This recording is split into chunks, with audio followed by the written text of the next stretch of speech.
उद्योगपति हैं, उनके लिए ये बजट बना हुआ है। सभापति महोदय, जैसे ही बजट आया हम लोगों ने वो तस्वीरें देखी हैं। वो जो तस्वीरों में दिख रहा है, हाथों में हथकड़ी और पैरों में बेड़ियां।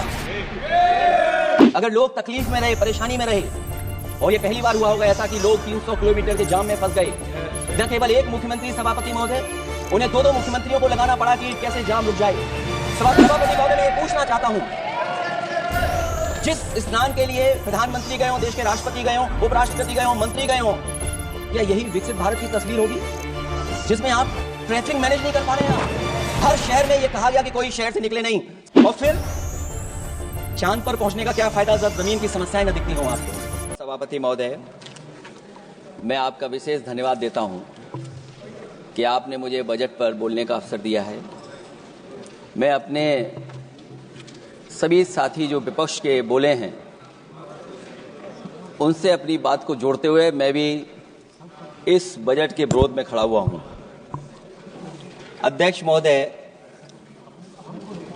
ये बजट टारगेटेड बजट है, ये बजट फोकस्ड है। ये टारगेटेड फोकस्ड उन लोगों के लिए है जो बहुत संपन्न हैं, बड़े लोग हैं, उद्योगपति हैं, उनके लिए ये बजट बना हुआ है। और जो बात कही जा रही है कि भारत को विकसित राष्ट्र बनाने के लिए मुझे इसमें कोई रोड मैप नहीं दिखाई देता है। और रोड मैप इसलिए नहीं दिखाई देता अध्यक्ष महोदय कि जैसे ही बजट आया, सभापति महोदय, जैसे ही बजट आया हम लोगों ने वो तस्वीरें देखी हैं। वो जो तस्वीरों में दिख रहा है, हाथों में हथकड़ी और पैरों में बेड़ियां। क्या सभापति महोदय 10 बजट इस देश के लिए इसलिए बनाए गए थे कि जब 11वां बजट आएगा तो पूरा देश और पूरी दुनिया ये देखेगी कि भारत के लोग हथकड़ी लगा करके और बेड़ियों को लगा करके भारत लौटाए गए। सभापति महोदय, मैं आपके माध्यम से ये बात कहना चाहता हूं कि अमेरिका जा रहे हैं तो पिछली बार हीरा लेकर के गए थे, इस बार सोने की जंजीर ले जाइएगा। जंजीर देखकर शायद उन्हें कोई और जंजीर याद आ जाए। और सभापति महोदय, हो सके तो कुछ बच्चे और महिलाओं को अपने साथ तो नहीं, किसी और जहाज में साथ लेते आएगा। वो जहाज भी तो भारत का ही होगा। इतना हक तो उनका बनता ही है कि कम से कम दूसरों की ठगी से शिकार कुछ लोग तो बाइज्जत देश लौट सकें। वैसे सवाल ये भी है कि आपके रहते ऐसी ठगी कैसे फल फूल रही है। और सभापति महोदय, इस ठगी से सबसे ज्यादा अगर प्रभावित कहीं के लोग हैं तो वो गुजरात के प्रभावित लोग हैं। क्या यही सभापति हमारे विकसित भारत की तस्वीर है? यादव जी, आप सीनियर मेंबर हैं। सभापति पार्लियामेंट्री वार्ड जो आप बोलते हैं थोड़ा सा सोच समझ के बोलिएगा। ये ठगी वार्ड जो है थोड़ा सा इसको हटा दीजिएगा। सभापति महोदय, एक दूसरी तस्वीर में हम लोगों ने देखी,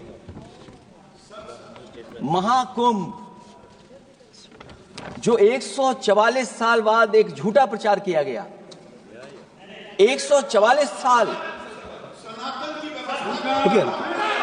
सभापति महोदय, बोलने दीजिए। सभापति महोदय, कुछ पॉइंट रेज करा। सभापति महोदय, ये एक मिनट रुकिए, जस्ट अ मिनट, एस्ट्रोनॉम, एक minute please, honourable member please, Yadav ji एक मिनट प्लीज, आप बैठिए। सभापति महोदय, यादव जी आप बैठिए, एक मिनट आप बोलिए। संविधान का आर्टिकल 25, 26, 27 और 28 ये कहता है कि आप किसी भी रिलीजन के खिलाफ किसी प्रकार की बातें नहीं कर सकते। ये लोग एंटी हिंदू है, ये लोग एंटी हिंदू है। ठीक है, पूरे कांग्रेस के। आई गॉट द पॉइंट, देख लेंगे सर, देख लेंगे इसको। I will see, please be seated, आप लोग बैठिए, हम देख लेंगे। सभापति महोदय, हम देख लेंगे, आप बैठिए प्लीज, आप बोलिए, हम देख लेंगे। गौरव जी बोला है ना, प्लीज आप लोग बैठिए, बोलने दीजिए, नेता को बोलने दीजिए, माननीय नेताजी को बोलने दीजिए। वो महाकुंभ की तस्वीर क्या हो रहा है? ये भड़काना चाहते हैं, ये भड़काना चाहते हैं। सभापति महोदय, ध्यान भड़काना चाहते हैं। एक मिनट, कोई आप भी ऐसा स्नान वर्ड करके नहीं आए हो। जो कोई भी आस्था के विरुद्ध में बोला है, आपको कोई उसको हटा अधिकार दीजिएगा। नहीं बनता है, आप स्नान करके नहीं आए हो। आपने स्नान नहीं किया कुंभ में। बोल दिया मैंने, सभापति बोल दिया महोदय, मैंने, बोल दिया मैंने, बोल दिया प्लीज। आप वो हटा दिया जाएगा, हटा दिया जाएगा वो। सभापति महोदय, इन्होंने कुंभ में स्नान नहीं किया। आप इधर देखिए, शहर पर देखिए, उधर मत देखिए, शहर को संबोधन कीजिए। अगर फोटो आई होती तो मैं जैकेट वाली भी फोटो देख लेता। आपका कोई गलत फोटो दिखा है, सभापति महोदय, ऐसा लग रहा है।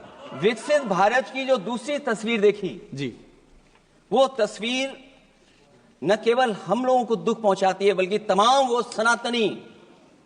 सनातन को स्वीकार करने वाले लोग, उनको दुख पहुंचाया होगा। सभापति महोदय, अगर लोग तकलीफ में रहे, परेशानी में रहे, और ये पहली बार हुआ होगा ऐसा कि लोग 300 किलोमीटर के जाम में फंस गए। न केवल एक मुख्यमंत्री सभापति महोदय, उन्हें दो मुख्यमंत्रियों को लगाना पड़ा कि कैसे जाम रुक जाए। सभापति, इसके साथ साथ इन्हीं के संगठन के लोगों को जब लगा कि वो व्यवस्था नहीं बना सकते, तो इतने दिनों बाद इनके संगठन के लोगों की अपील है कि भारतीय जनता पार्टी के कार्यकर्ता बाहर आए और लोगों को सुविधा दें, परेशानी दें। ये बात तब सभापति आई है जब लोग दुख, तकलीफ, परेशानी की वजह से इनके खिलाफ चिल्लाने लगे, इनके खिलाफ बोलने लगे। सभापति महोदय, मैं ये पूछना चाहता हूं, जिस स्नान के लिए प्रधानमंत्री गए हो, देश के राष्ट्रपति गए हो, उपराष्ट्रपति गए हो, मंत्री गए हो, क्या यही विकसित भारत की तस्वीर होगी जिसमें आप ट्रैफिक मैनेज नहीं कर पा रहे हैं? आप हर शहर में यह कहा गया कि कोई शहर से निकले नहीं, सब के सब वहीं पर रुक जाएं, आगे नहीं जा सकते, दर्शन नहीं कर सकते। अगर ये सच्चाई नहीं है सभापति महोदय, सब बॉर्डर सील हुए हैं, जितना भारत के लोग सब बॉर्डर सील हुए हैं, और फिर चांद पर पहुंचने का क्या फायदा जब जमीन की समस्याएं न दिखती हों आपको, जमीन की समस्याएं न दिखती हों। और सभापति महोदय, मैं सरकार से जानना चाहता हूं वो ड्रोन कहां हैं? वो जो डिजिटल इंडिया की बात कही गई थी, वो कहां है? जो लोग अभी तक इस बात की डिजिट नहीं दे पा रहे हैं कि कितने लोगों की जान गई है, कितने लोग वहां पर खो गए हैं।